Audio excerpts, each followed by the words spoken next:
how do you have them practice? How do you have them learn that? It's a research out there called an I do, we do, you do. Okay, so I'm going to do this, we're going to do this, and then you're going to do this. So it's that practice part of, I introduce something to you, we're going to do this together, we're going to learn through this concept, and then you're going to be able to do this together. This I do, we do. So do you allow them time to apply this knowledge, talk about it, interact with it? And so that's a great idea. Like the concept maps is a great idea.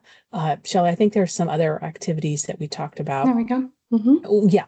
Okay. So these interactive, and this goes back to the interactive lecture. So you teach a little part, you have them, we do activity together, and then you come back and you build it with the next part and you keep building it. So do you have debates, think pair share, project-based learning, case studies? Do you have conversations with that, quick writes, all of those little exit ticket things where they're interacting with your content with questions? So you give them instruction.